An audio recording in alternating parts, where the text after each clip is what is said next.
Recording in progress.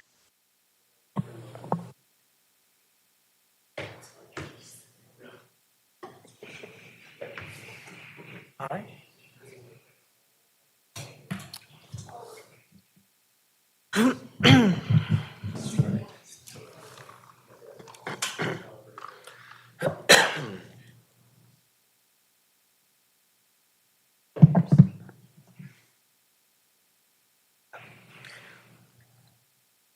Ladies and gentlemen, at the moment, we're working on from a technical standpoint, lining up with one of our board members being online as we do the meeting. So we just want to make sure everybody's plugged in when we start. Yes. Yes, Rudy Mateer will be joining us by Zoom.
The time now is 6:03. We will begin. Thank you. The time now is 6:03. We'll begin our Pflugerville Community Development Corporation meeting with a call to order. The opening will be the Pledge of Allegiance to the flag of the United States, Texas state flag, and a moment of silence. So if you would, please join me in the Pledge of Allegiance.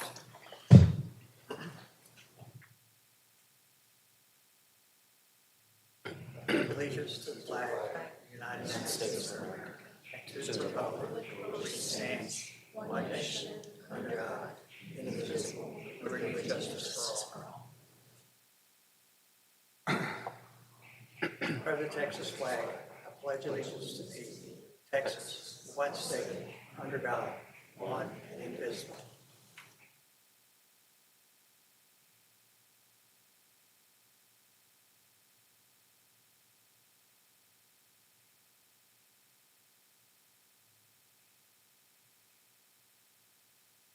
Thank you.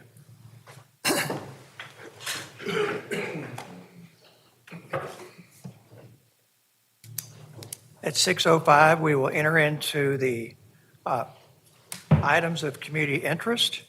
Jerry, I'll turn it over to you and anyone else who wishes to have a community interest item. Okay, so I'm going to do something different here because I'm going to call a good friend up whose name is Carlton Schwab. Many of you probably have seen him a time or two. Good evening, members of the PCDC board, staff, and citizens present. Tonight, on behalf of the PCDC board and staff, we are proud to present the Making a Difference Award to Carlton Schwab in recognition of his outstanding service and leadership in economic development. Carlton has served as the president and CEO of the Texas Economic Development Council since 1999. Under his leadership, TEDC has become a respected voice for economic development policy and professional development across Texas. He has also been a strong partner of Pflugerville, supporting our community and the important work of economic development at the local level. Carlton, thank you for your decades of leadership, service, and partnership, and congratulations on receiving Making a Difference Award and doing something that I do not think I'll be doing anytime soon, which is retiring.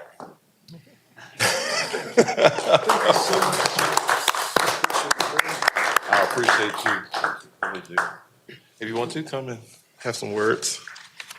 Get over here by me. Oh, I'm sorry. Forgot all about the video.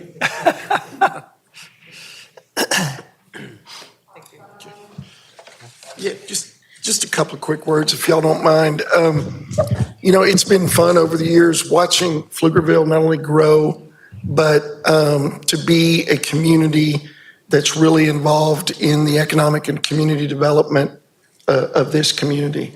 And I mention that because don't take that for granted. And don't take for granted that the folks down in the big pink building, 19 miles from here, are going to do stuff that helps you. In fact, in many instances, the state has been an obstacle to the way we do economic development in the state. And it's at the local level. It's where the resources are. It's where you all, as citizens and leaders of this community, can come together and decide what's next for Pflugerville. So keep doing what you're doing. Jerry, keep doing what you're doing. And, you're part of this great region here, and I see nothing but good things for the future of this community. And I really am, I'm honored that you would think of me, and honored that you honored me tonight, and I appreciate it very much. Good luck to you all in the future. Thank you.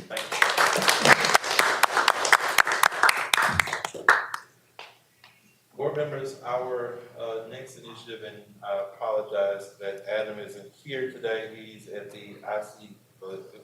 Press this button, huh? I apologize that Adam is not here today. He and Juliana is at the ICSC conference. I guess either dragging people back here or either putting them in their suitcase, trying to bring retail businesses back here to Pflugerville. But one of the things that he and I and the team talked about was covering the smaller businesses and highlighting them, giving them a platform, giving them a voice, and how we're seeing. I don't want to say compartmentalizing, but recognizing businesses are your small businesses, and then there's your behind the tilt wall, those large primary job, typically some type of manufacturing business. So this particular initiative, last two months ago, you saw EOS video highlighting behind the tilt wall. This is one that's called Growing Pflugerville. It talks about, it's a PCDC initiative to highlight and support local small businesses. And we're proud to feature Teak Easy. It's a local owned luxury tea brand founded by Duwan and Tara Godby. They're inspired by music, culture, and urban lifestyle. Teak Easy offers ethically sourced premium teas, selected for quality, flavor, and a memorable experience. More than tea, Teak Easy is a celebration of passion, culture, and entrepreneurship, bringing a fresh, sophisticated approach to the tea industry while adding to Pflugerville's vibrant small business community. At this time, we invite you to watch a brief video highlighting Teak Easy and the story behind this growing Pflugerville business.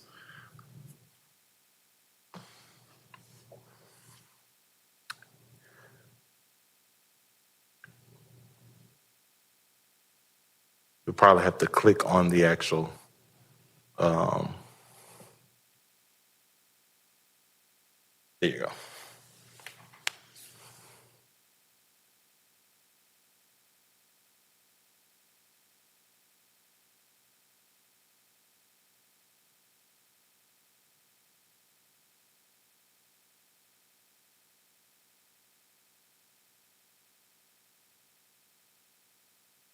You're giving him such a hard time, aren't we?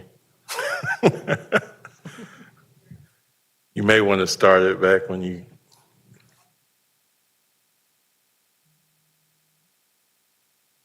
Boil the water, steep the leaves, it may take 5 to 7 minutes.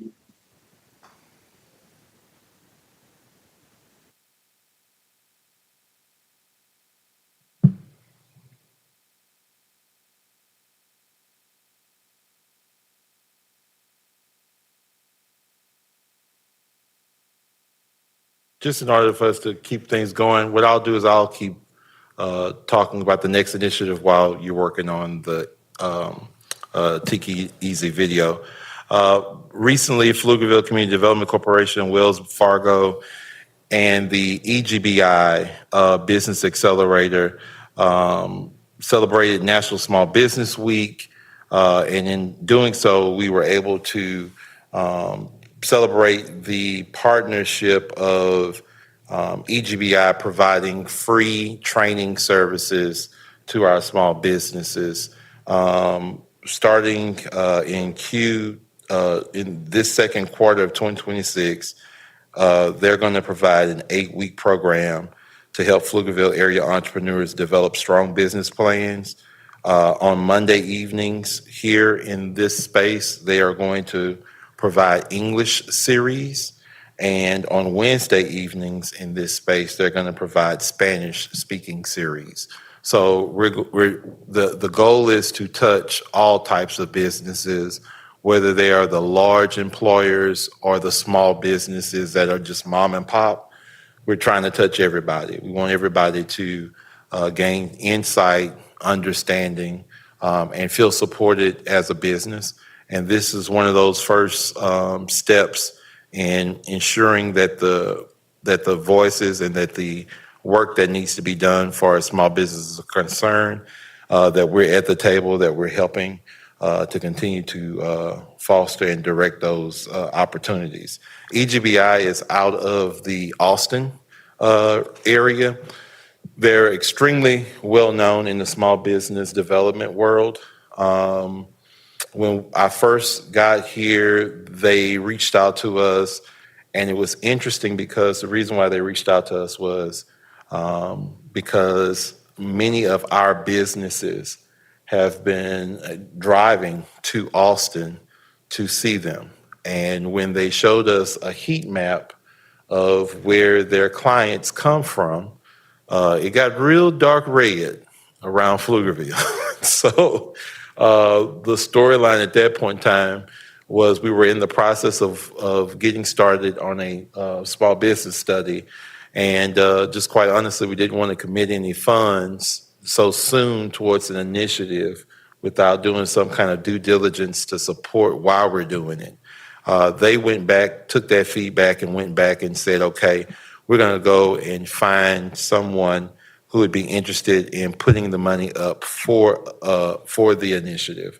And that's where the partners at Wells Fargo came in and provided the funds in order to host this 8-week training program free of charge to us and the small businesses that participate. And so this initiative is called Build Your Business Plan Workshop Series. And like I said, it's just a start. This is just literally, I would even call it the tip of the iceberg. This is literally just a start to really helping the small businesses in this community and tracking their growth, which is what Juliana, Andrew, and all of the other team members, we're all now looking at KPIs in our individual capacities, and we're putting those together on our HubSpot account so that we can show who are we visiting with, what services are we offering to them, and then what is the impact. Even the events that we're hosting this year, we're also tying them back to identifying what success stories can we pull from the events. Besides, I came, everybody smiled, and it was a really nice event. What is the added value to participating in these types of events? And if we need to change them or reformat them, we want to make sure that we're flexible enough to do so. I do want to highlight, although it was free, there is a MOU that was signed by myself, and because we still want to make sure that there's some guardrails involved. Just because you tell me it's free, I want to make sure that it's free and that you can't come after this organization just because you told me it was free. And so we had our attorney stand to take a look at it and make sure that it checked all the boxes and that, it crossed all the T's and dotted all the I's. So we were really excited to see where this relationship goes, and hopefully it'll grow into something much stronger. You ready to go? Okay.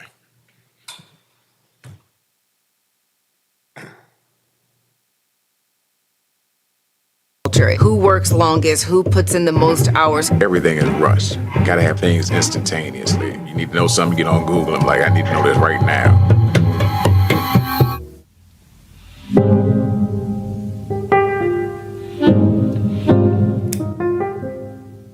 Tea is not rushed, it's intentional. When you are drinking tea or when you're preparing to drink tea, you automatically know that it is going to slow you down. It takes time to boil the water, to steep the leaves. It may take 5 to 7 minutes for it to steep for me to really enjoy and to get what I want from it. And so that gives me permission to slow down. And I think right now people are really looking for a reason to slow down or permission to slow down, and tea gives you that. Tara and I were trying to figure out what we were going to do next, and then the subject of tea came up, and I'm like, okay, let's expound on that and see where we can go with it. I would always tell him, I would do this and I would do this and eventually he was like, you should just do it. I'm not interested in the bar scene. I'm not interested in the club scene. And so this is a space that is built to be more comfortable. It's living room settings, it's chandeliers, it's moody lights. People are going to feel surprised because it's not anything that you're really expecting. But when they come there, they are definitely going to slow down.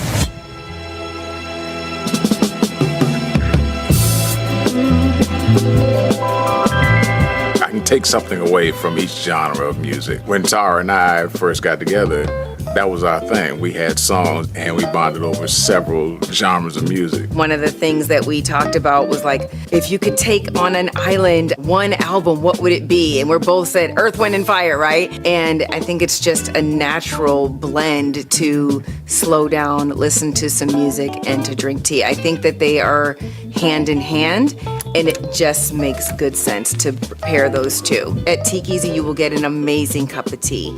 But this place in particular is more about community and connection that just so happens to sell an amazing cup of tea. We wanted our space to be in Pflugerville because we live in Pflugerville. So we wanted to make sure that we were speaking to our community. This is the only community that I feel like I've been a part of. I've lived different places in the past, but here in Pflugerville, it's more of a community type vibe. PCDC reached out to us and said, hey, here's an opportunity. Are you in? Absolutely. And I think that that's what's really important because Pflugerville, PCDC, they really want you to be successful and will give you any tool that they can have access to help you. And if they don't know, like I was told today, if I don't know, I'm going to find out because they want you to be successful. Open your business in Pflugerville. The amount of help that I've received from the city was tremendous. I mean, they are willing to hold your hand and walk you through things and give you all the information you need. Really, they want you to be successful.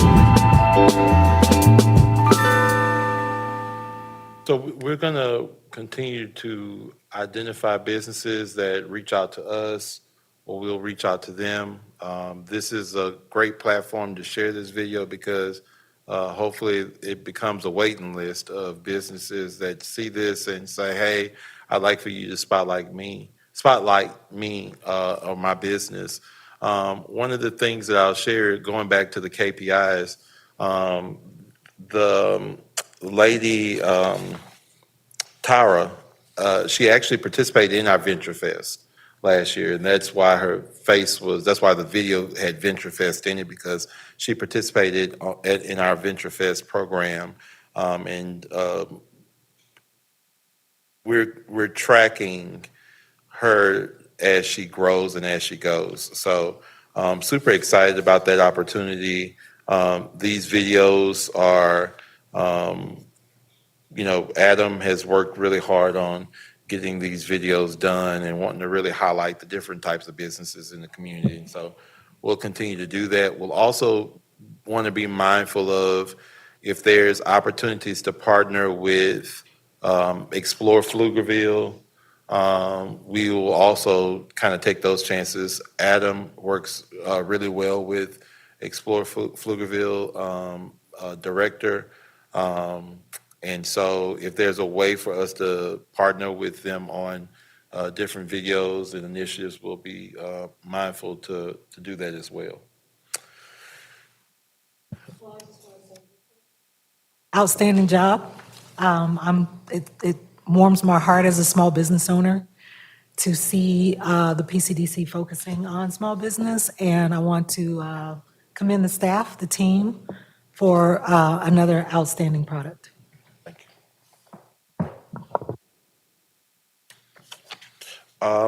With that, no other, nothing else to share.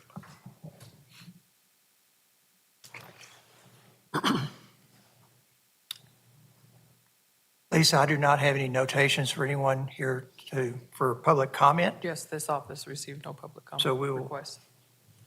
Move from public comment, since no one is in attendance for that, on to item 5, which is the public hearing. It's 6:22 as we go into the public hearing. This is item 5A. In accordance with Texas Local Government Code, Section 505.159, the City of Pflugerville Community Development Corporation will hold a public hearing regarding expenditures for the following project being considered by the PCDC. This is Project FIT, including but not limited to the Monarch Recreation Center, funding not to exceed $4,642,592. This public hearing is now open. Is there anyone willing to speak or present to this item? Okay. Adam, motion to close. And Oscar, second. DJ, yes, no? Yes. Yes. And is Rudy on the Zoom?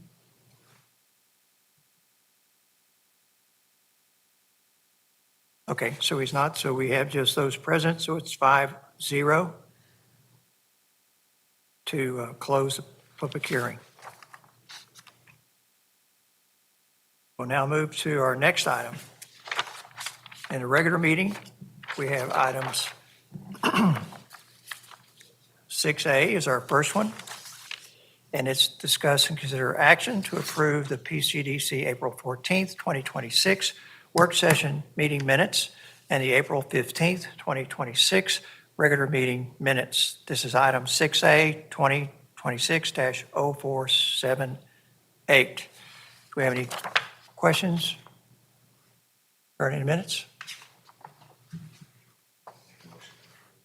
Okay, Mark makes a motion to approve. DJ seconds.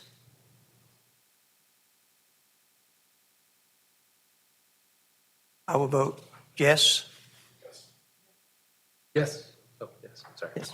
Okay, 5-0, all voting in the affirmative to approve the minutes. Item 6B, 2026-0479, review and discuss the PCDC April 2026 staff report to the Board of Directors. Jerry.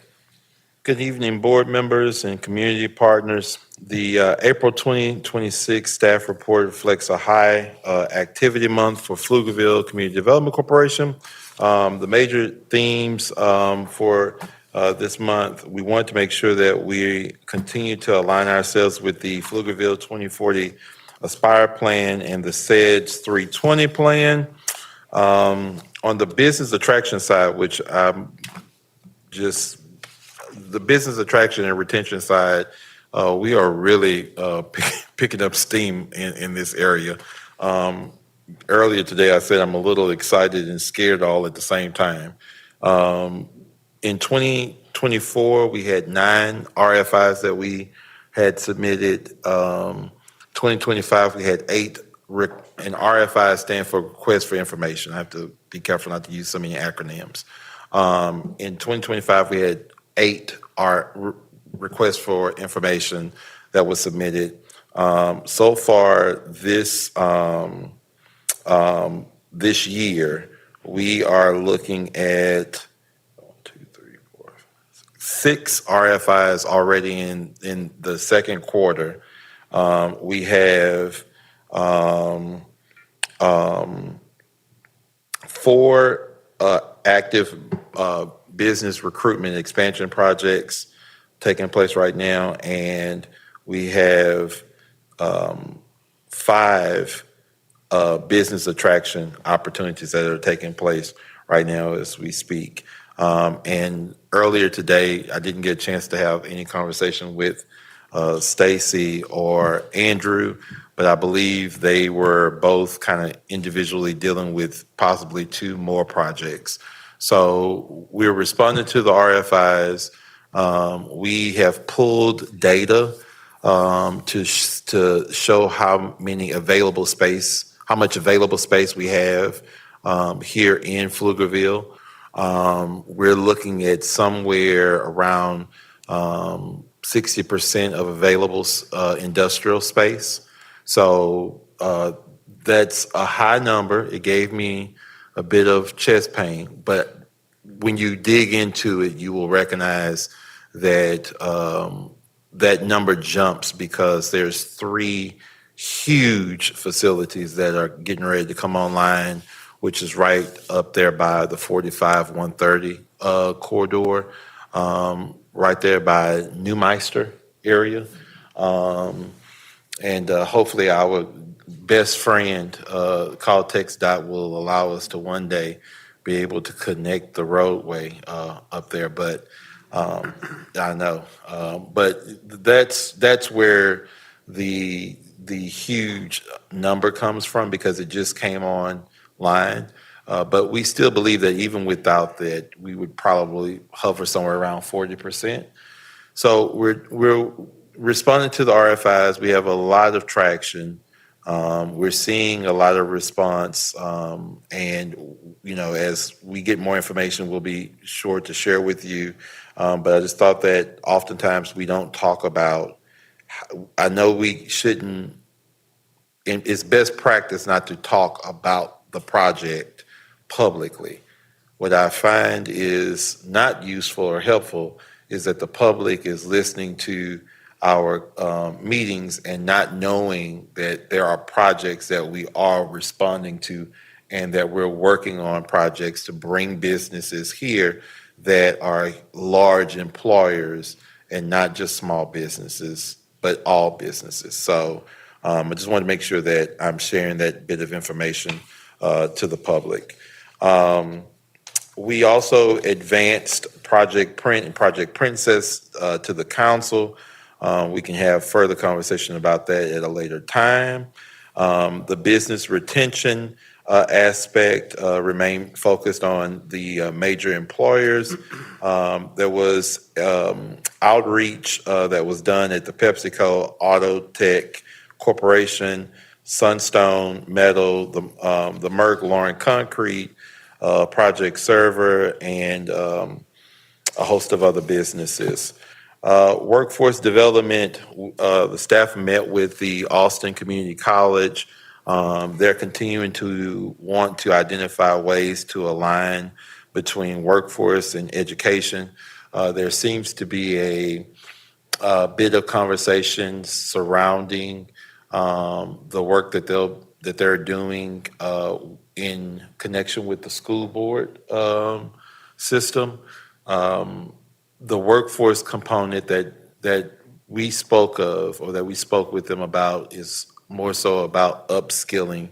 After you've been working at a company for a while and you end up either getting laid off or need to repurpose or go into a different direction for your educational needs, how does the Austin Community College assist in being able to do that? And we had a really good conversation with them about how they can assist in helping with that workforce needs and endeavors. We also had we continue to have a conversation about the Governor's Small Business Summit. That's going to be in August, August 20th, I believe, of this year. We're in constant conversation with them about that. We also have the Forge program that will start this summer with the Youth Entrepreneurship Program that's in collaboration with the Pflugerville ISD. And then we're continuing to work with and do outreach between NewQuest, who is the owners of Stonehill Town Center, and meet with them and discuss if there's anything that we can do to further assist them. And as you all know, we continue to do our marketing efforts, whether it's on social media, creating reels. Recently, and I don't see it in front of you, but we'll make sure you guys get a copy of it. There's a new Texas Economic Development Guide that was just recently released. It's a national document. Any economic development function that you would attend on a national level or even on a regional level, you're going to see that Texas guide. And once you all get it this evening, would say to look towards the back of that, we were able to get the back fold of that publication. I tried to get the actual back page, but there's this lady named Adriana Cruz, who happens to be the governor's right hand on economic development, and she pulled rank on getting that back page, and I can completely understand. I'll just try again next year. But it definitely is one of those pieces that you won't be able to miss, and I really want to thank the board, the staff, because they worked really hard on pulling every example of advertisement that they could find, and then looking at what everyone else was able to do and pull it together in order to create that post, that ad, to highlight why you should choose Pflugerville as the community of choice. I'm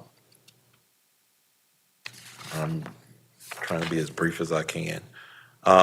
Also, you will receive in an email pretty soon the presentation information on JLL as it relates to Project Nexus. And with that, I will take any questions you all may have. Okay. So Jerry, with regard to the handout that we have, that a number of these things are already addressed in here? Yes, so I ran through the report through here, so I gave a very driving real fast, trying to give you a very concise breakdown of this report. Okay. Very good. And again, each one of us has a copy of that report. Yep. I'd gone through it quickly before we started the meeting, so as he was going through it, I definitely could see what he was doing in that regard. So thank you very much. Does anyone have any other questions? All right. So there's, that particular item is just review and discuss. So we'll now move to our next item, item 6C, which is 2026-0400, discuss and consider action to accept the PCDC FY26 second quarter financial report. Tracy. Yes, good evening. Tracy Welder, Finance Director. So we've made it halfway through the fiscal year. So this is our report for the first 6 months. There we go. One more. Okay. That's an interesting photo. Well, that's not what I sent over, but we'll briefly go over. Is that a sheep on a A little hill? no, there's a table. Oh, There was okay, a I was- table with numbers on there, but it's pretty easy to simplify.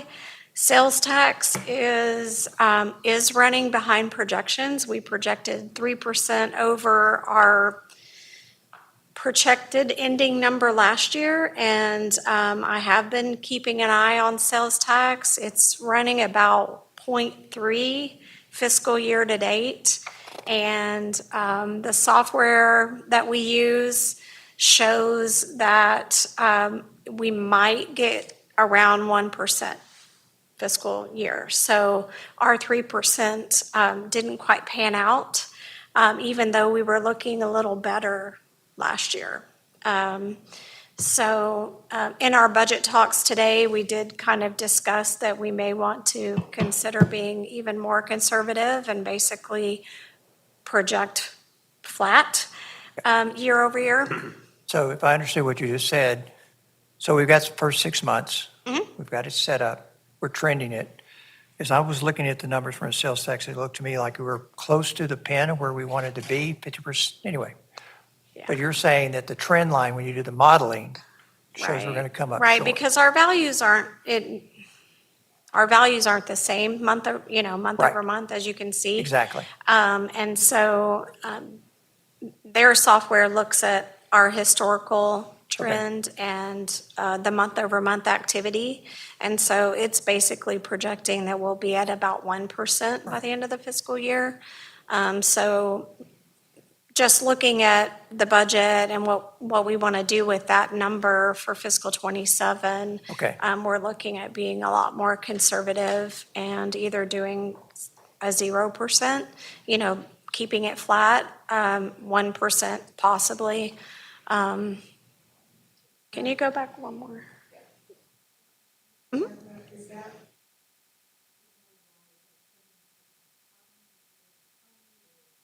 Possibly.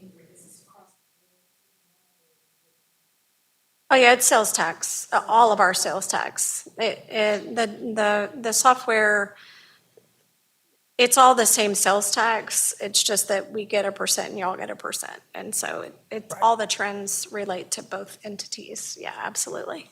Okay. You want to go one more? So just looking at expenditures, 6-month mark, we do have some notes on a couple of line items just to call out anomalies.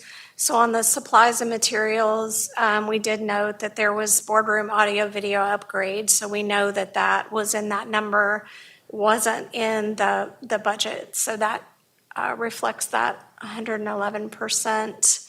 And then the other one, I think we've talked about the auto insurance. We actually have worked all that out, and the original auto vendor that provided the initial insurance premium, which seemed really high, is giving us a full refund, and we've put the vehicle on our Texas Municipal League coverage at a much lower cost. So all of that is happening right now. Okay. I've seen emails flying around. And then just pointing out that the development agreements get handled at the very end of the fiscal year, so you'll always see that percentage less going throughout the year. If you have any questions, I'm happy to address. All right, thank y'all. Thank you, Tracy.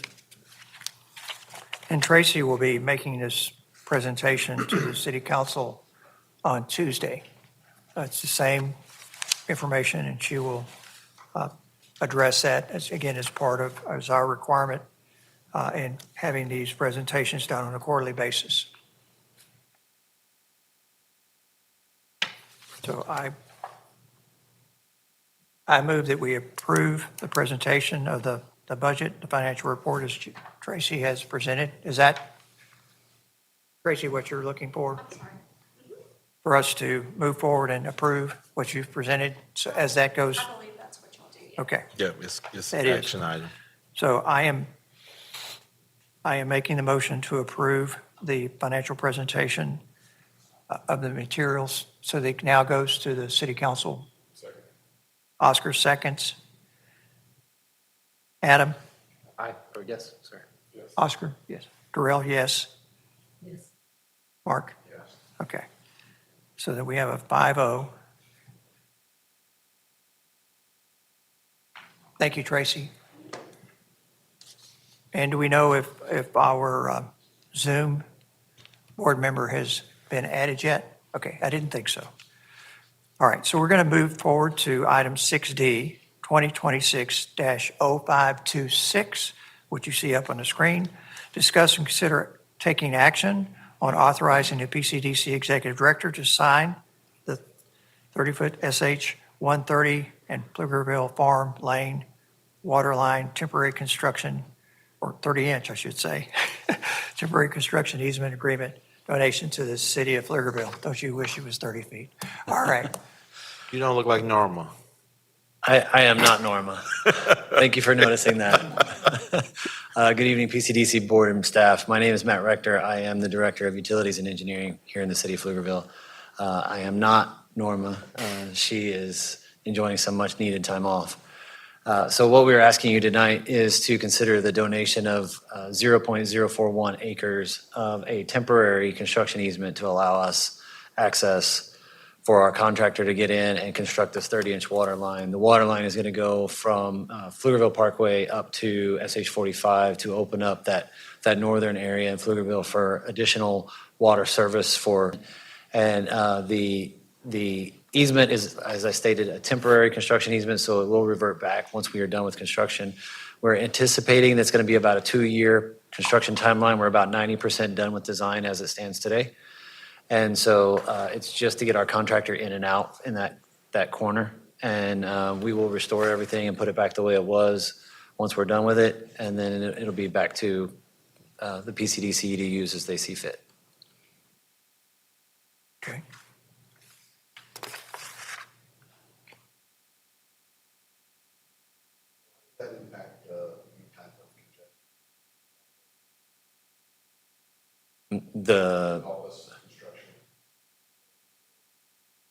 So that piece is just so that they can get access off of SH 130 onto the land where we're constructing the line.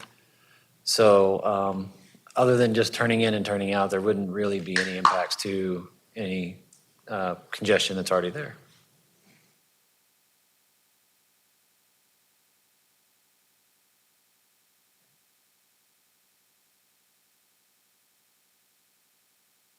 Any other questions? I'll entertain a motion. GJ makes a motion to approve. Second. Okay. Adam is going to be second. I vote yes. Yes. DJ? Mark? Okay. 5-0, approve. Thank you. Thank you, Matt. Next, we move to item 6E, 2026-0533. And, oh, yes, pardon me.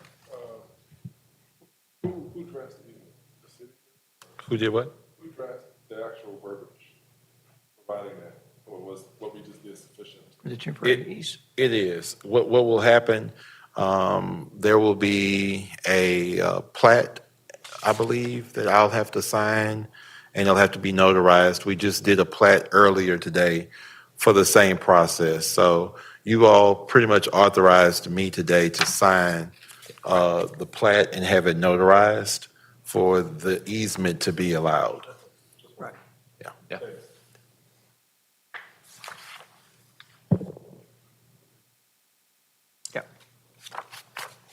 And I didn't have a lot of time, didn't have much to do, so I actually read the temporary construction easement agreement, and I am not an attorney, and I'm glad I'm not. So, yeah, when you sit in a doctor's office with your mother, sometimes you have time on your hands. And you have to look busy. You have to look busy. Okay, so I will now, again, follow through and complete the opening of item 6E, 2026-0533, discussion regarding an update on the Monarch Recreation Center. Good evening, board members. My name is Jeff O'Shea. I'm the Assistant Parks and Recreation Director. I'm also not Norma. I don't know if we were just starting with that. I'm here to give you a quick construction update on the Monarch Recreation Center facility that you can see going up at downtown East. So as a quick reminder on some fast facts from the rec center, this is a 129,000 square foot facility. It's actually 139,000 if you're including the 10,000 square feet of Main Street retail. But the 129,000 square feet of recreation center makes this the second largest rec center run by municipal government in the state of Texas.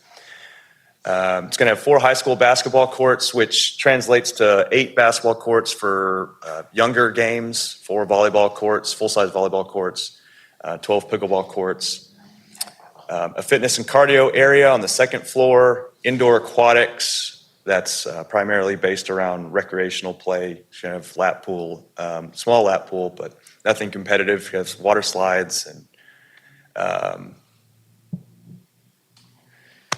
the I can't think of the word, little whirlpool area. Indoor turf room on the first floor with a turf ramp that goes up to fitness, which is the first in a municipal facility in the country and is already being emulated in designs for rec centers across the country. An adventure track, which is a little bit better than what we've got in our current recreation center, but similar in the track that goes over the gym. It's a figure 8. One, you can get your walk in at grade. Another adds some elevation change. So you've got some stairs that really go to nowhere. They're just for the workout with some additional workout equipment along the adventure track. You have recreation and event rooms, a multi-generational lounge, indoor play space, a child watch on the first floor to drop the kids off and go get a workout in, and then a 300-person event space on the third floor with a teaching kitchen that will sort of double as a catering kitchen for events, but can be used for cooking classes when not used for that. And so that's set for substantial completion at the end of December with an early 2027 opening. And so you've got go back to the last, these photos are from March. I will say a lot of the work being done right now is utilities on the inside, so it doesn't look that much different than this when you're looking at the photos. But you can see this thing's coming along, so you can go to the next slide. You'll see the main facade for the entrance on the left with the third floor is the 300-person event space with the patio deck overlooking the Civic Plaza. The second floor is where those windows is the gym space. And then first floor, there'll be a restroom right there that can be used for folks that are in the Civic Plaza. So it's accessible from the outside. You don't have to go into the facility. But then that's also where the indoor play space and the child watch area are. You can see the northwest facade. That's the aquatics. The aquatics utility room where all the pumps and everything are. Indoor aquatics, we did a walkthrough of the facility last week. It's pretty incredible to see everything going in under the pool that we'll never see again, but all the work that they've got to do to get that aquatics facility up and running. Pretty large locker room space, and then again, that's the main entrance from a little bit further out, and you can see those 2 really large windows there, the indoor turf space. So it's not going to be big enough for soccer games or football games, but certainly soccer clinics, football clinics, and then a ton of different fitness activities, fitness classes, and functional strength training is going to be in that area. And then those 2 doors actually are garage doors that will open up to some outdoor artificial turf. So on nice days, we can continue that workout outside. Go to the next. So again, construction, substantial completion is scheduled for December of this year with a grand opening scheduled for the first part of 2027. I'm happy to answer any questions you have. Go ahead. Go ahead, Oscar. It's more of a comment. I think I broached this question with Emily the last time. Oh, all right. So I think I broached this topic with Emily, and I'll just make a comment. Is there anything you guys can do to put a sign up that says these windows were intentional? You're talking about on the side of the building? Where the drunk Because I'm person getting put a those lot up? of people asking, May I? We kind of like that it drives conversation. That was the exact thing I was going to ask, because I'm also having other individuals on a regular basis approach me Yep. and ask if that was on purpose. We've started just saying, oh, no, we better go look at that. I know. Yeah. No, so that's actually what I mentioned, the adventure. I know Have you why. heard about it already? I know, Okay. No, I know why, and I explained Yeah. why, but It might be a fun social media. that says, hey, this It might is be a fun intentional, social guys. media post to address it. Yeah, I'm sure we could do something. It'll make a lot more sense as it starts coming along and they start building that facade out. Right, but as I understand, again, from some of the maybe sources Oscar had as well, as far as what it is that as it is finishing out, the reason for that from an exterior standpoint, that's why we see it, but from the interior standpoint, with the way everything's going to be arranged, that's by design. It is, to yeah. fit So that clear. the windows are going to be floor level with that adventure track. And so that's where there's, I guess, again, I said the one loop is just at grade and then there's one that goes up. And so that's where the windows go up. So, So- and I guess to my point for why I wanted to touch on it is, I am very pleased at the number of people who are not saying a lot, but they are definitely paying attention That's to true. what's going on at that corner, and in particular, the rec center. Yeah. So that's both a good thing and it's a not so good thing from the standpoint of you don't really know what they're thinking. You know, it's got their attention, but you don't really know what they're thinking. So I try to find as best I can to get them to share. And what I find is that many people don't really say anything because I think they still see it as a mystery. Yeah. So as it gets, and it just as you were doing the presentation, so as it gets to that point that we don't show renderings, we start moving into this is what it's going to look like. And I'm not saying we do early photos of it's almost no. I mean, but as soon as we get to the point where it really is, this is what it's going to be. Yeah.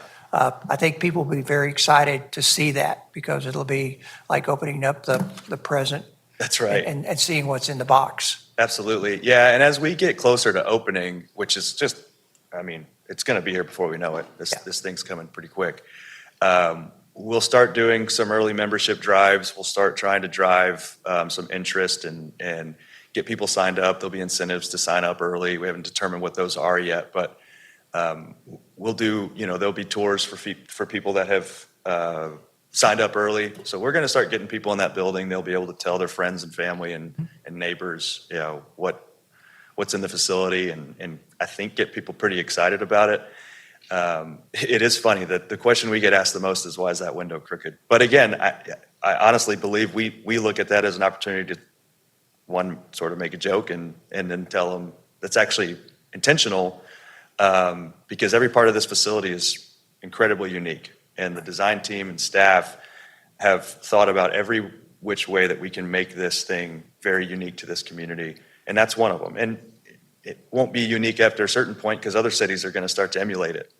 But as this opens, you're going to see a lot of firsts as far as municipal rec centers in the country. So Yeah, and in an indirect way, what you're presenting now and the public is seeing, or will be able to go back and watch with this video recorded item, is that this also ties back to what we had in the public hearing when we opened up. So it's not only a great experience for the citizens, but they're seeing that there's real money tied to it that even PCDC is involved in. DJ? Is this the appropriate forum and time to talk about that $4.6 million funding line item, 5A, where we say Project Fit for Monarch Rec Center, funding not to exceed $4.6 million? Right, Is that so- money? Is that money coming out of the PCDC budget to help fund the Monarch Center? Is that correct? So this line item is, short answer is yes. This line item is a request from the parks, the city, for, I'm going to call it closing the gap on opening the Monarch building. And is that over time or That's over a 5-year time over a period. 5-year period? Yes. And so my question becomes, have we at all talked about, discussed, or studied how that will impact the PCDC current budget and long-range budget? And how does that affect our ability to fund other projects if, Yeah. like, what does that leave us with if that money is? Yeah, so Jerry, let me address. So this is, yes, and this is where we discuss it in the executive session. Okay. Not, again, what you're discussing right now is definitely appropriate for the public setting. But this is where we get into those details in the executive session, not just with this project, but with any project with regard to those financial connections. And what Jeff is presenting to us, because we're also participating in other ways, or previous to this, with item 5A, with the support of the rec center, is letting us to see as PCDC board members the progress that's being made toward that significant asset that we'll have as citizens to use. And it's, again, we appreciate your taking the time to come and give us that update, because I know you guys have a lot on your plate. And Listen, I'm if not you give just- us a that's chance just to not talk words. about Parks and Rec, we're going to do it. Yes, So, but all I'm getting to is the rec center may be the crown when it's finished and it's up, but the Parks and Regs program throughout our city, whether it be the trails or anything else, is seen by many, many people as exemplary. Can it be better in certain places? Absolutely. And I know the Parks and Recs folks get a lot of input on that, whether it be 1849 Park or you name it. But the key thing is we have to be very smart in how we spend the resources that the citizens and the businesses through sales tax provide to us through PCDC. And from the city standpoint, that plus the property tax income and other revenue sources. So it's very valuable for us to have this presentation, which is a presentation of the Monarch, but it's also important that at the beginning of the meeting, we had the 5A item, which is presenting to the public that we are moving forward with looking at truly funding this additional amount that will include the Monarch. And that discussion will take place in. That will be executive session. further discussed in executive session to get down into the weeds and the details that are the confidential elements that we have to take into consideration. Well, I'll just say for the public record that based on the report that we just got Yes. from our finances, if we are trending downward in our ability to collect ad valorem taxes, if we're off that mark, does that number adjust Right. accordingly to what we're going to be? So excellent point. And from the standpoint of the financial report, it goes to the sales tax revenue that we have. And so we have a capture rate that we expect to have for, and I apologize, the financial side of me is starting to come out too much. We have a certain amount that we have budgeted for based upon trends that we expect to come in that we don't necessarily allocate in advance. And I appreciate what Tracy was saying is that as we project for that fund coming in for a fiscal year, in the past, we've had a certain trend that we said it will be a 3% increase over last year's sales tax revenue or a 5% increase over last year's sales tax revenue. But to her point, when they do the modeling and stuff, even though we're 6 months through this year, and I would like to think, we're going to have a lot of economic activity in the next 6 months and it's going to rise. What they're telling us is that, hold on, don't count the money before you have it. And actually, they're thinking it's not going to come in to even hit our target, which was 3%. So what does that mean? It means you have a certain amount of dollars, forget the percentage, but you have a certain amount of dollars which go back into our coffers. And when you looked at the financial report, she shows wherever a dollar is allocated that we have in funds. Why does that matter? It matters because it goes to the money that we have available for the rec center. Because without us talking about the financial part, the rec center doesn't happen. And I think these guys and gals understand that there's a certain, the funds have to come from somewhere. So they can do the greatest job they can in how the building looks and the trails looks, but if they can't find the financial resources to do it, which by the way, always come from the public, whether it be the property tax, the ad valorem, or whether it be the sales tax. So this is, your point is actually to the most important element, and that is that we're dealing with real money. And I think it's important, although we're going to have a deeper discussion in public, in the private discussion that's to come, what is the public's perception? Right. And what is their knowledge base about the decision that we need to make to be supportive of what's happening at the rec center? And, I care very deeply that they feel involved in this discussion as well, as much as possible. as we can. And Shane, I see that you're designed to speak, so please. Love to talk Jeff has about done a parks. great job, but go for it. Shane Mize, Director of Parks and Rec. I think it's important to, first of all, know that we don't know a lot about year one yet. We are very appreciative of the 4.6, and what it's going to allow us to do is open the facility up and see what year one looks like. We're working with the financial analysts. We're working right now to nail down the fees that will ultimately take to council by July 14th. We do anticipate a membership rate that would be high enough with our new opening of the facility with the membership fees that we're going to be able to offset some costs, but we don't know year one if that's going to be at 70%, 80%, 100%. Love for it to be 100%. Doubt it'll be 100% year one. Most of these facilities take at least a couple years to get 100% cost recovery. But it's important to know that a facility like this does employ a lot of people. I mean, we're going to have 150 to 200 people employed by this facility, part-time, full-time. Most of them, obviously, part-time high school kids doing camps, doing year-round lifeguarding, weight room attendants. We're going to be a lot of this community's first jobs as well. And so it is a facility that's going to hire a lot of people. It's going to be a great offering to the community.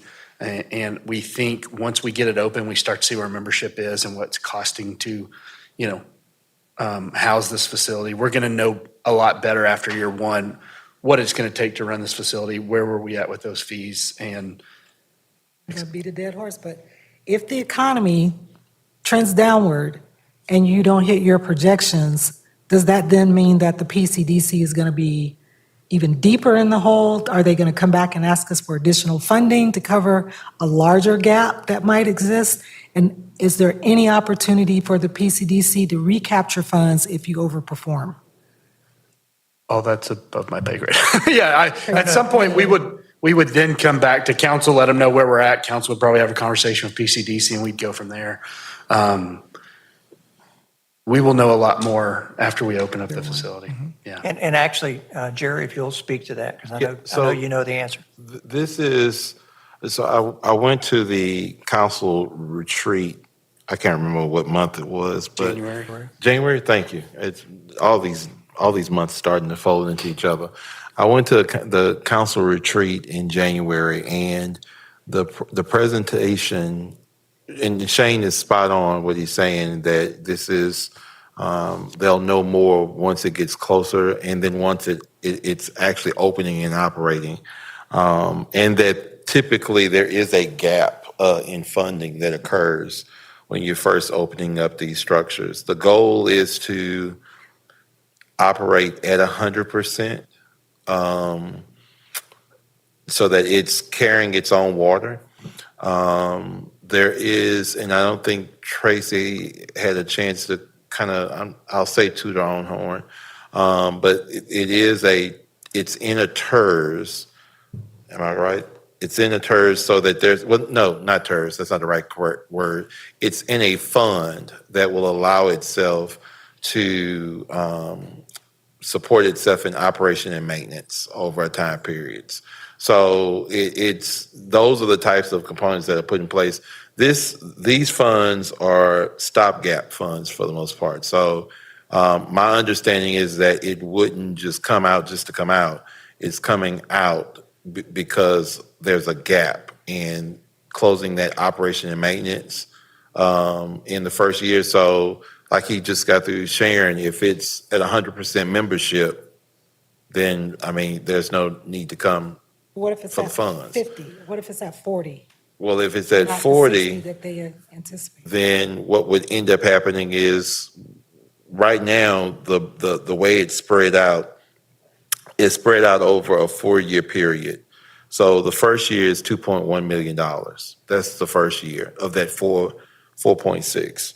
And then the next year is 1.359. The next one is 942, and the next one is 240. So you can see a drop that's taking place.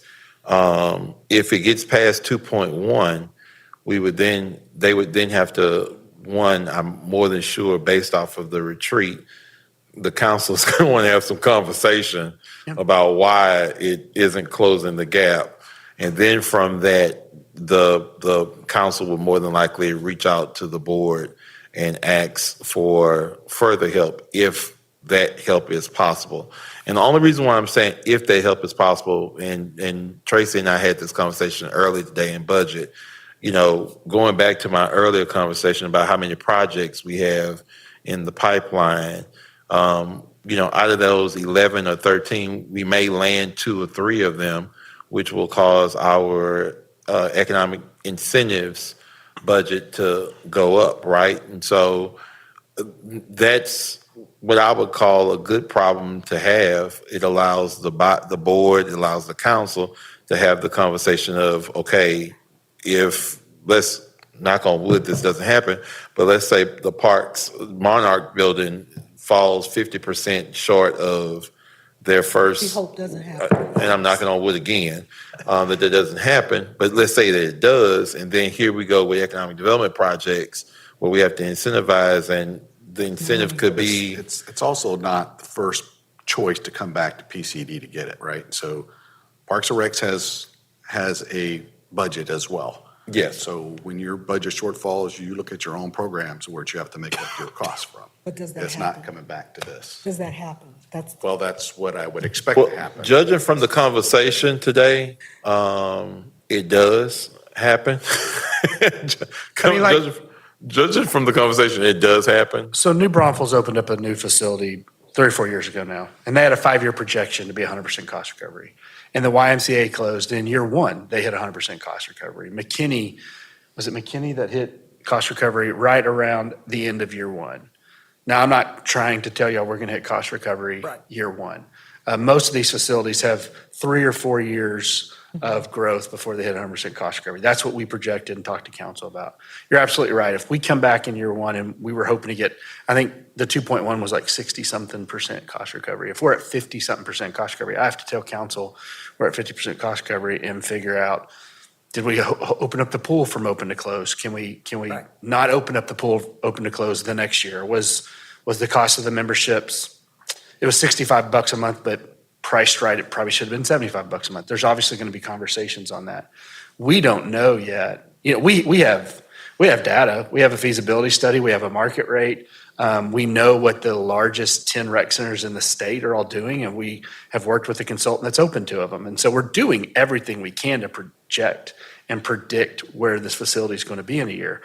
But I don't know if we're going to blow the roof off this place. And, this facility is a facility that maybe could hold 8,000 members, and we're going to get 10,000 members year 1, versus a facility that can hold 8,000 members, and we're going to get 3,000 members year 1. We don't want that. We're doing everything we can. We're offering something that I don't believe Cowboys Fit and Gold's Gym and the other facilities are offering. And so when people walk in this space, they're going to see it, and we hope they're going to be like, I have to be in this facility. I want to be a member of this space. But yeah, we'll know it. I know it's frustrating. I'll know a lot more once we open the building. so of course, we're all in this together, and I know that the PCDC is always supportive of what improves the quality of life for the citizens. In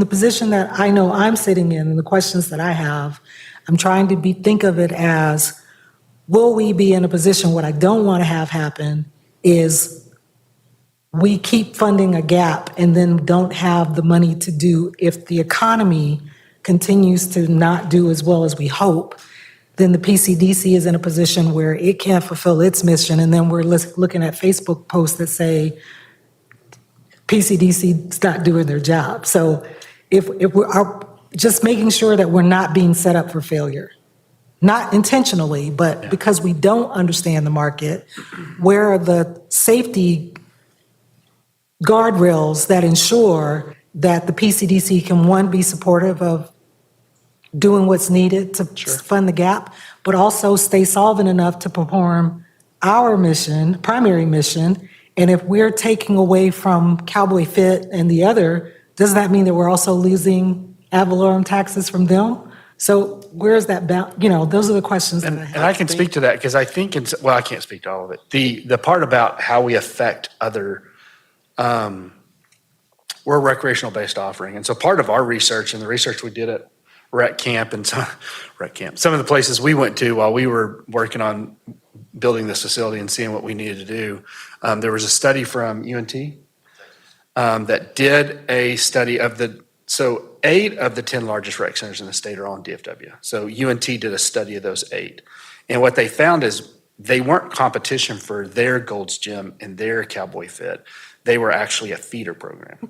And so like, when you learn to play pickleball, right, you enjoy it, and then all of a sudden you want to get really good at it because your brother-in-law is good at it, and you want to get a better forehand or a backhand, you go to one of those places that gives you that opportunity, right? And so what we found, what UNT found from their research is Apex and the Rec and the other rec centers in DFW were great places for someone to get in better shape. And then they either found their community there and they liked working out a couple days a week and they liked the rate they were paying, or they wanted to get into this master's level powerlifting or bodybuilding program, or they wanted to swim more than a recreational facility swim allowed them. And then they joined one of these, they joined Orange Fitness, or they joined their version of Cowboy Fit in those spaces.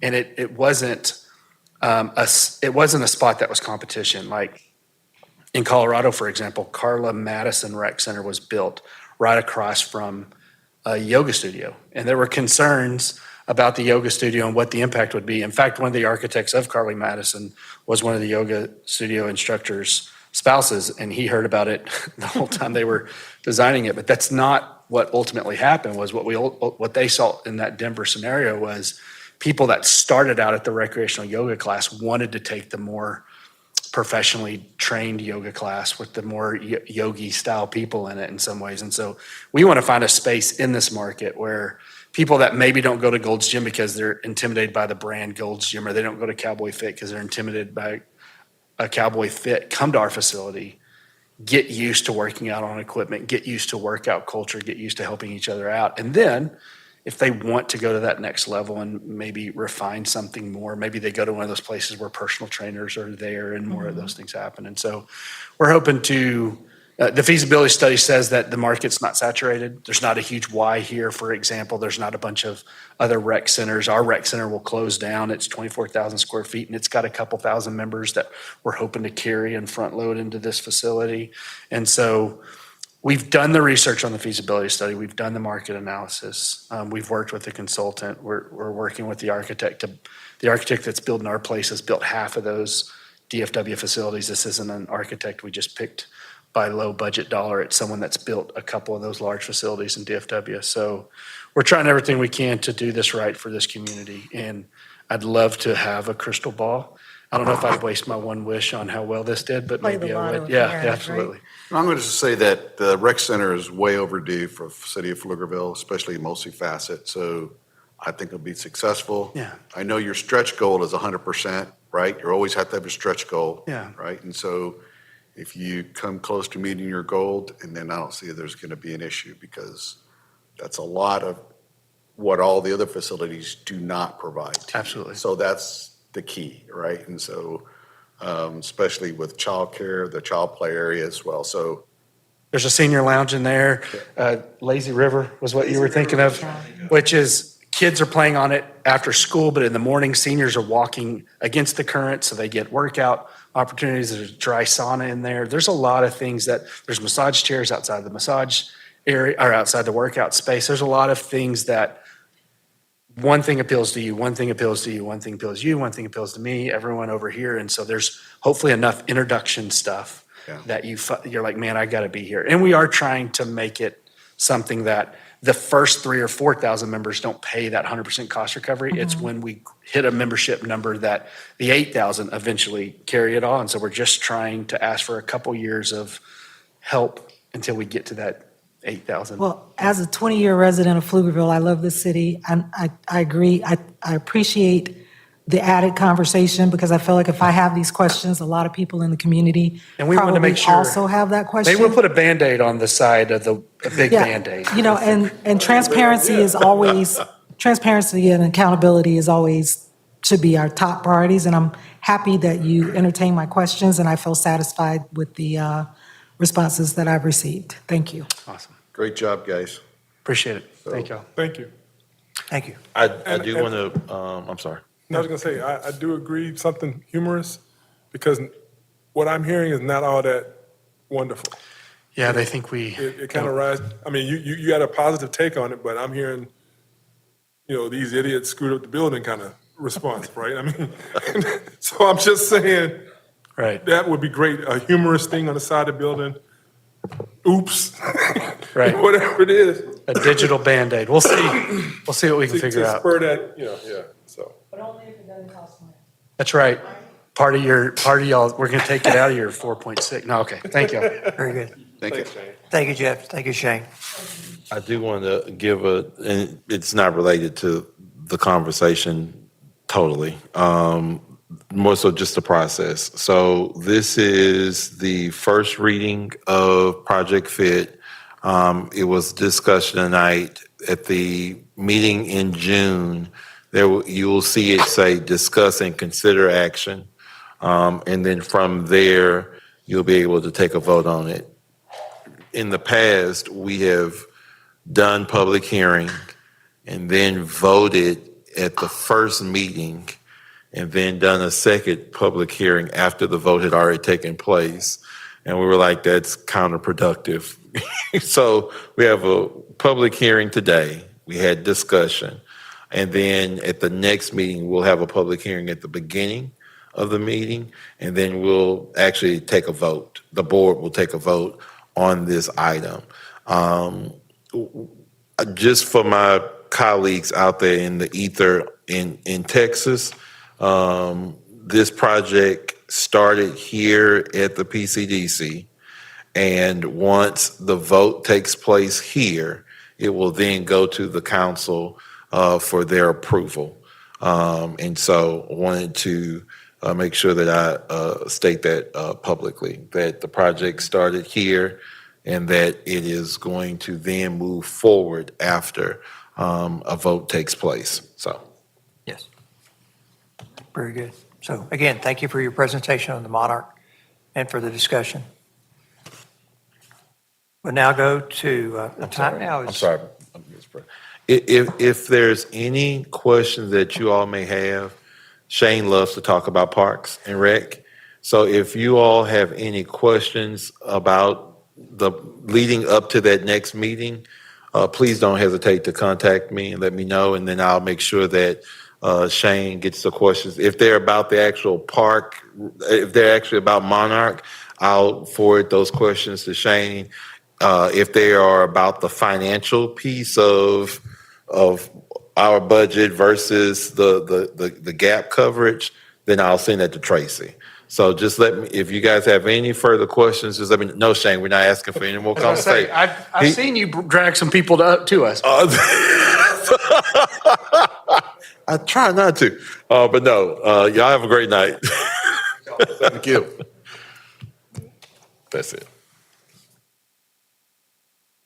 Okay, so the time now is 7:19. We're going to move into item 6F, 2026-0505. And I will ask the question again, has Board Member Mateer been able to join us on Zoom yet? Okay. Because I do know he has an interest in wanting to participate. So as we get to this particular item, it's discuss and consider approval of a resolution establishing the goals and objectives of Project Nexus. And where this comes from is as a result of our joint meeting with the City Council, where we went through our goals and objectives, and we also had, as part of that work session, JLL to present their study that they had presented to us previous to that meeting to the council, where it had the goals and objectives of that information that they had created with their initial steps in this process. That it came out of that discussion with the council and the mayor's request that this be memorialized in a resolution. So that was what was discussed. A resolution was crafted, and Andrew was at the meeting, spoke very, very well at the city council meeting. And the resolution that was crafted was based upon JLL's information and put together into that format, and that was what was discussed. So that draft resolution was amended slightly by discussions with council. And what we have in our packet is the resolution as voted on and approved by the city council. And so as we go through that, I was there as well with Andrew. And Jerry has also observed all the discussion from that city council meeting. If anybody has any questions, what you see in front of you is a resolution that is, in essence, that what I just stated, memorializing those objectives and goals as have been so far created as we move forward with this process for bringing to life Project Nexus.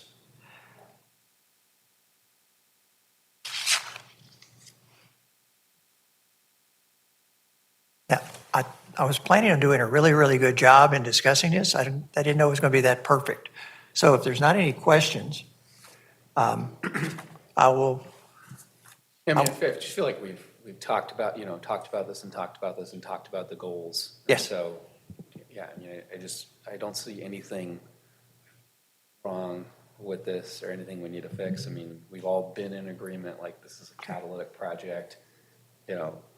There are, obviously it's going to require lots of council and PCDC partnership and, if done right, this is going to be a signature part of Pflugerville. So. Absolutely. And the iteration process with this was the presentation from JLL to the PCDC with their study presentation, where again, it included the goals and objectives as they had laid them out. And then as that was voted and approved by us to move forward as the working document, and then it goes to the city council. In essence, what the council has done is basically taken the first step at the resolution, and they've actually passed it. So what it now requires is that if we are in full agreement, and the mayor, when we were there speaking about it, and Andrew can correct me if I misstate something, but even though I mentioned a couple of times, knowing how the resolution was drafted and knowing the modifications that they had identified that they wanted to make, I felt that there would not be anything needed necessary for modification after that we would want, because they were in line with what we had basically asked. So, but my point is, the mayor even said at that point, well, but if we do have any modifications, that, he wanted us to consider that. But all I'm getting to is, I would like to make a motion that we approve the resolution. Why are we voting on something that's already? That's the same question. That- So, move the point. Can I give some context? Yes, please. So I think my absence might have contributed to a bit of misunderstanding. So exactly what Darrell just shared, what the board president just shared, is exactly in line with what has taken place. Both bodies have you all voted to approve the goals and objectives when JLL came here and made the presentation. What we did not do was create it in a form of a resolution. We approved the report that we received, the board approved the report that you all received, which had the goals and objectives outlined in that document. Then we get to the council and make the same presentation that was made to you all. And in that meeting, there was a discussion where the mayors shared the inquiry, how should this be memorialized? And it was stated then, in the past, we've done resolutions. We should do a resolution memorializing the goals and objectives. And so people had an opportunity to sleep for 2 weeks between that time period of conversation and there was some unreadiness, some questions about whether or not PCDC had actually seen the resolution. The answer to that is no, because it was a council resolution that was created for the council. Our legal counsel created the document, but we created the document on behalf of the city council. Right. Based off of the presentation that JLL, our consultant, made to them. So from there was confusion because the thought process was that the actual resolution, this document, should have come to us first, but the wording came to us and we approved the wording. We just did not put it in the form of a resolution. So the city has put it in the form of a resolution and they've made some amendments. They literally did what you all would have done had you had comments on what you wanted to see changed in the goals and objectives that were presented to you all. Had they came back and said, we want to put a 200-foot water slide down the middle of that facility as a goal of ours, and you all came back and said, no, we want it to be a 50-foot slide, you would have made that statement and it would have changed the goals and objectives that would have been presented to the council. You didn't, at that time period, you didn't see anything that needed to be changed. So when you approved it in its actual form. What they did was they reviewed it and they saw some things that they wanted to tweak. So tonight, if you all approve, you're approving the amended changes of the resolution to align with what you all have already approved previously before it got to the council. The reason why you would want to do that is because you don't want to send JLL with one set of goals that the PCDC has approved and then another set of goals that the council has approved. And if I'm being honest and open and direct, it's the changes or the modifications in the resolution are not earth-moving of a change from where you all have voted. So I hate to use the word semantic or procedural, but it is procedural in the effect that you want to make sure that your consultant is not being confused by the goals and objectives that they should go by, if that makes sense. But here's my concern of confusion. If we did disagree, how does that change things given that it's been signed and it is an accepted resolution? So So what's the point of us voting? I understand the last piece that you said, to have a one voice but that's kind of already the situation because they're going to listen to what the council says because they have the final say. They're not going to know who to listen to be honest with you. The consultant recognizes the client is PCDC, Right. who works in conjunction with the city staff and council. That's how the consultant sees this. So the consultant would come to us and go, we don't know what to do. They would just be confused as to which direction to go in. And so to answer your question though, if you all did have issue, let's say that they came back and they said something in their resolution that you had a bit of an issue with or had a rub with, you wouldn't make a motion to approve, you would make a motion to amend the resolution, and you would amend it according to however you would wish to amend it, which would then cause us to send that document back to the council with further details as to why was it amended again. And who knows, they may get that and say, didn't think about that. That makes a lot of sense. We should accept your amendments. Or they could push back and say, no, we did this because of this reason, and we feel very strongly about this. And that would probably end up having us to have a joint session meeting to kind of hammer it out and identify the best pathway forward. So what I do want to also make sure I'm sharing with you all is that this is the initial goals and objectives. Right. I was just given some additional documents to reference that JLL has started to kind of feed us on the project. It might come back and say 2 or 3 of these things won't even be a go, right? This is an ever-changing document until we get to a point where the plans are finalized. Everybody has nodded their head and said yes, And we're now going after a developer to try to get the project green lighted. And I want to warn you, it could change again then because the market could shift. So this is an ever-going green process that's not going to be cemented until we all standing up there looking at the final buildings being built. Sorry, not what's in it. Of course, the semantic changes, small changes is the procedure.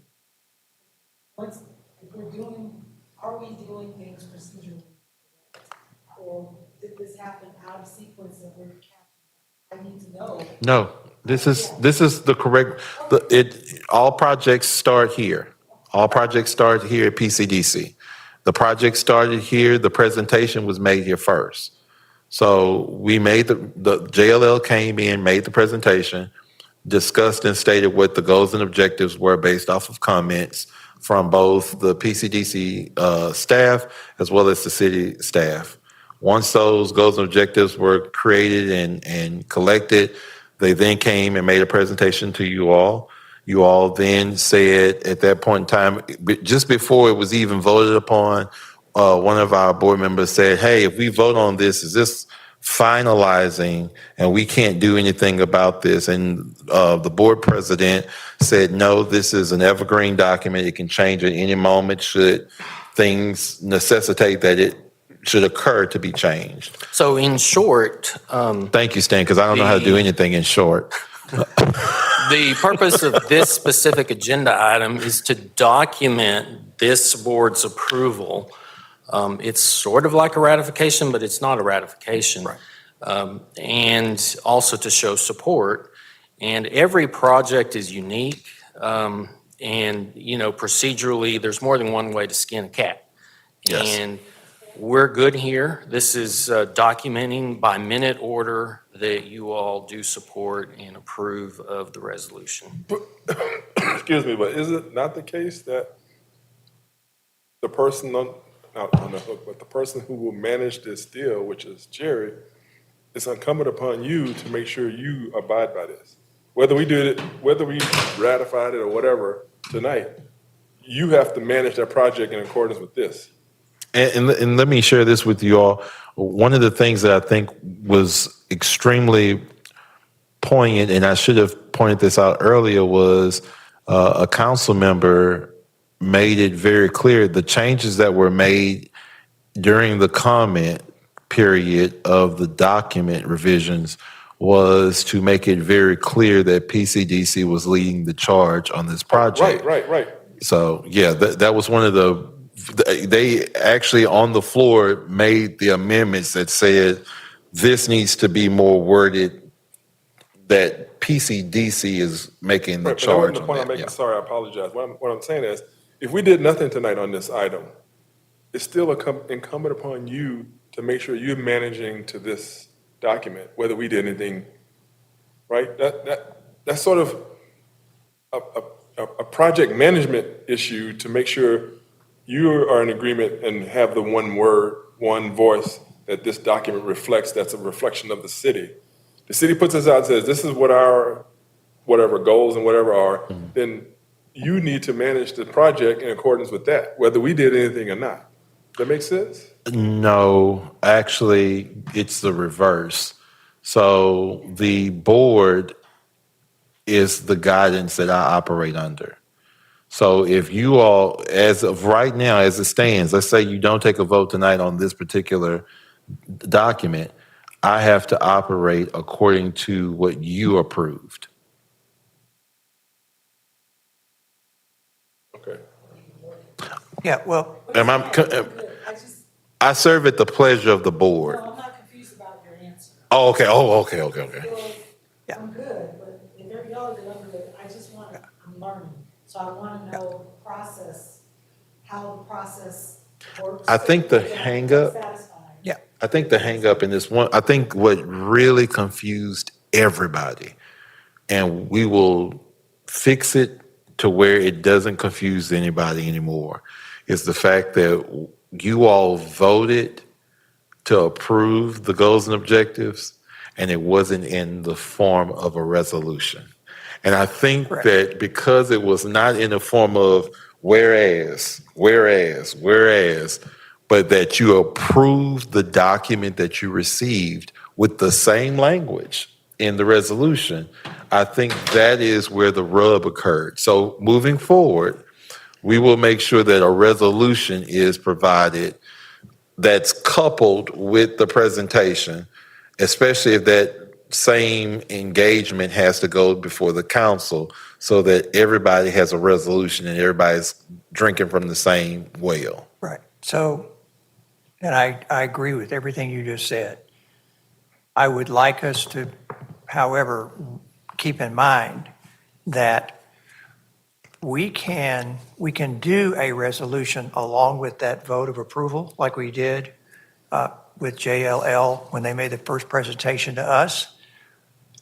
And we can request that the city council consider the resolution. It doesn't really change anything because once we voted to approve it, whether we did it as a resolution, because we actually, as a group, we don't create the resolutions. Only the city council can create a resolution. Correct, Stan? Presumptively, yes. Presumptive. I agree. In other words, they are the final on this. Yes. So all I'm getting to is, yes, from the way it transpired with the request from council to create it as a resolution, we went to that step.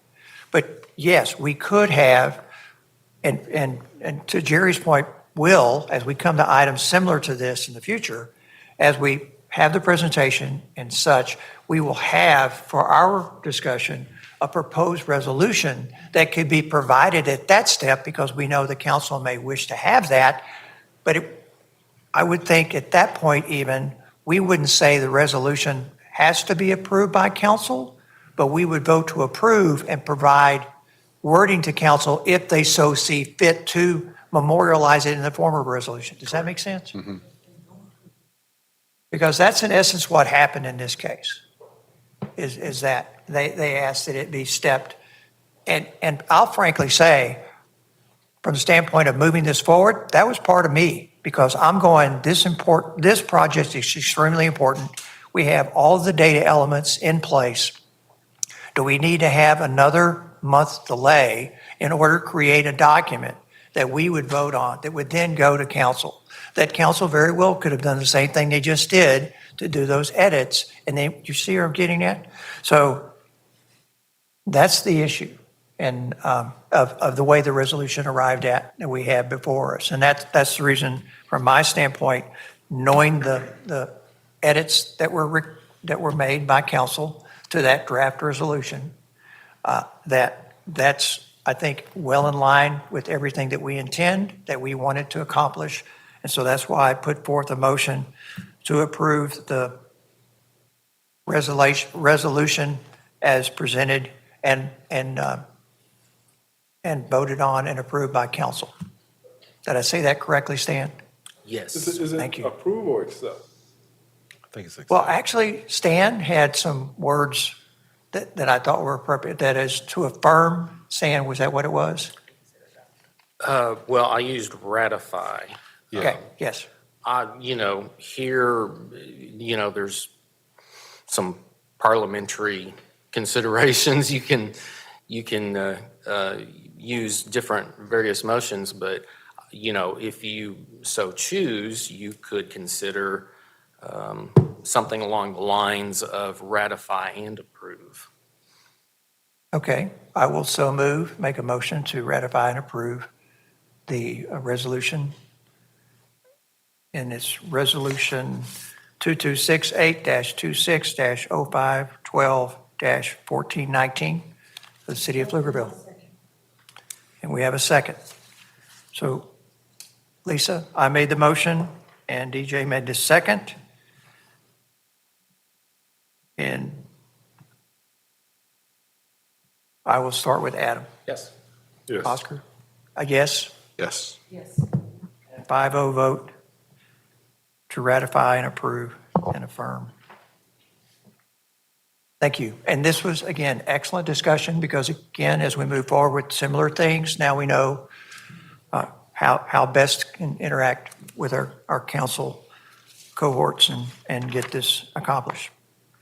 So the time now is 7:41, and we will go to item 6G, 2026-0480, and that is executive session. So item 1, executive session, item deliberation in accordance with section 551.071 and 551.087 of the Texas Government Code to discuss economic development negotiations and financial information received from businesses expanding or relocating in the city of Pflugerville, and to seek legal advice regarding such projects, incentives, negotiations, including projects Nexus, Z-Star, Server, SIM, Anchor, Gamma, Longhorn, Orange, Blue Jean, Catalyst, Fit, Prince, Print, Princess, and Bravo.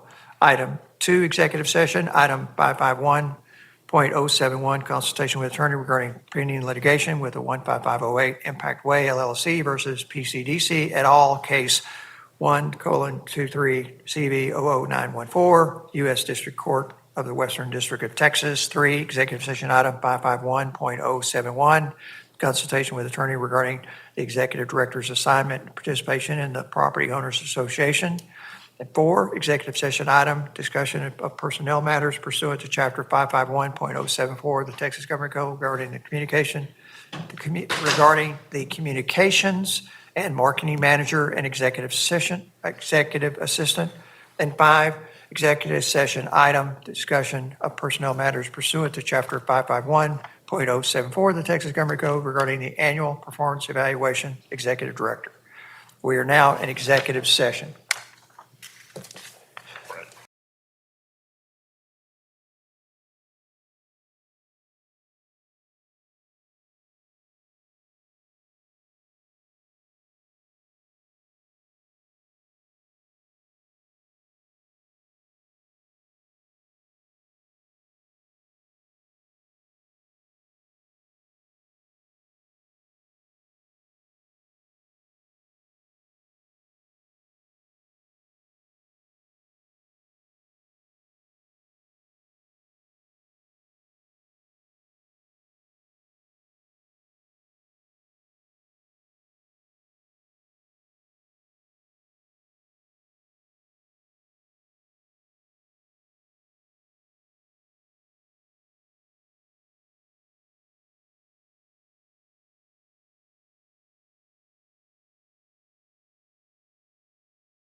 Are live.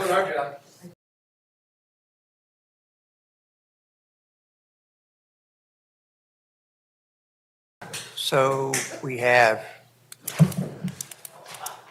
let's see, during executive session, Mark needed to leave at 8:30. And Rudy was able to join us in executive session at 8:10. We have now returned from executive session. No action was taken. Item 7A, there are no open session items to discuss. We are now adjourned. Time now is 9:28. 28, 9:28. according to my computer.